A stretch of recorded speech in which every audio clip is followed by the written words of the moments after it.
Everyone, Christian here, and I'm going to adjust that. And so I'm here with a little bit of a review, but it's not of the actual palm, this Bismarck here, but the way that it was planted, and now it is undergoing serious shock. So I was driving by this and I saw, you guys can see that brown leaf totally dried out, and there's actually another one on the other side, but for the sake of, I can walk around there. This one right here. So it caught my attention, and I could tell it was a recent planting, because you can tell this whole bed has kind of just recently put up there, and you can tell they just mulched. Just did a great job mulching. Look at those coonties, little native Florida cycad there, just buried in the mulch. I mean, they'll grow through it, but it's not the most visually appealing thing. So you can see that this is tied up here, and so this palm has essentially gone through some serious transplant shock. This whole area is recently planted, like I said, but you look right here, you can see that through the mulch that the root ball is actually sticking up above the soil line. It's not as apparent right here as it is maybe over here. You can see right along this line. Yeah, okay, making sure it's hard to see through my sunglasses here, but yeah, so this root ball is basically just planted here, and it doesn't look like much has been watered.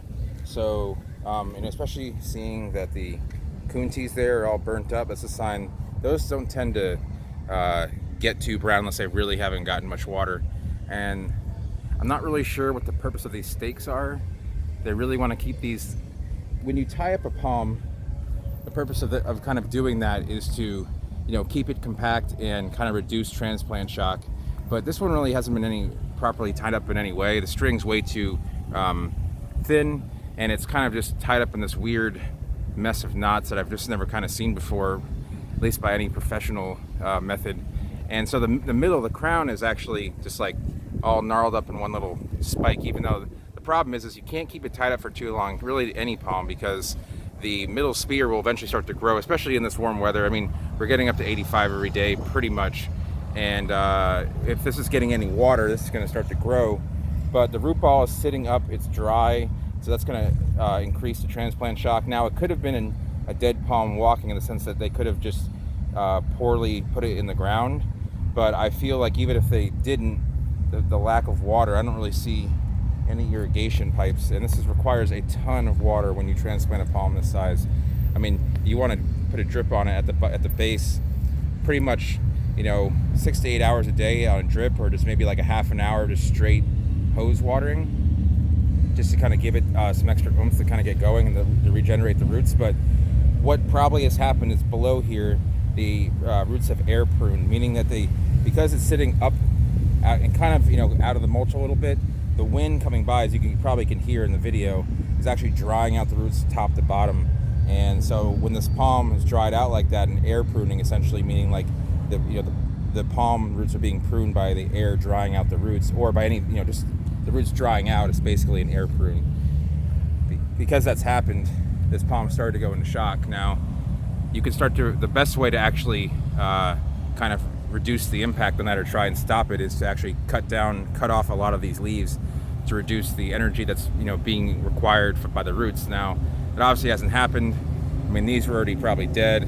This whole line should probably be cut off, this whole next line of fronds, as well as the dead ones. They don't provide any useful purpose now.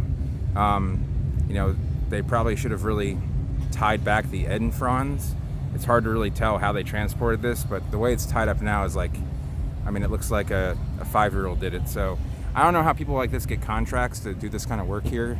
Maybe they just underbid the whole place, and just they hope for the best and kind of do. It's not uncommon for a fly-by-night operation to kind of go ahead and just get a contract and then obviously fly away never to be heard of again. But yeah, this is otherwise a nice Bismarck. It has some trunk here. The trunk is not stunted. It's a little bit skinny, but nothing that you would notice. It's not the most silver of Bismarcks, but it's a pretty decent color. It's not a green one by any means. And it's not a cheap palm. This probably wholesales for like $800 or so.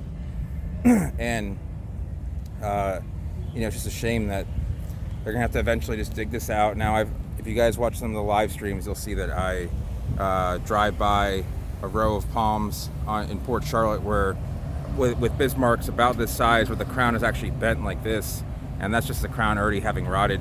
And Bismarck's, that'll happen to them either by lack of water, just causes the palm to kind of just tip over, or palmetto weevils will actually get in here, because Bismarck's very prone to palmetto weevils coming in if they can sense weakness from quite a distance away.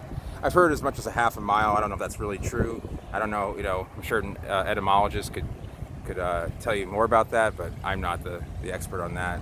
So, but these stakes are just, they're just like bamboo stakes you get at Lowe's, and I don't know, they're stakes supposed to go in the ground to support. If they're just being supported by other dead fronds, it just doesn't make any sense. I can't make any sense of this. The knotting on it looks like very unprofessional. It looks like just, one of the workers at the farm just decided to knot as much as they could, and they just transported it like this without even tying any of it up, which could make sense, because if the fronds are out and it's sitting on a pickup truck or a flatbed, it's hitting like this, keep on hitting, the crown's going to undergo a lot of trauma. So anyway, I think I've roasted the people who transplanted this palm enough, but you kind of get the idea. If I get a chance, I'll definitely update you guys on the status of this palm. We'll see if they actually could hold it off or pull it off in the end. But we're here at Cape Coral Bike Night, in case you can hear all the bikes in the background, and some nice weather, a little bit warm, but just walking back to the car, and couldn't help myself but show you guys what happens when a palm undergoes too much of a transplant shock or a traveling shock. Transplant shock can be any type of shock, from the point that it's taken out of the ground to the point where it's put back in the ground. So hope you enjoyed this video. If you did, give it a thumbs up. If you're new to the channel, go ahead and subscribe, and you'll see many more videos like this and other palm reviews. If you have any questions about transplanting palms, leave them down below and I will answer them to the best of my knowledge. And I'll see everyone next time.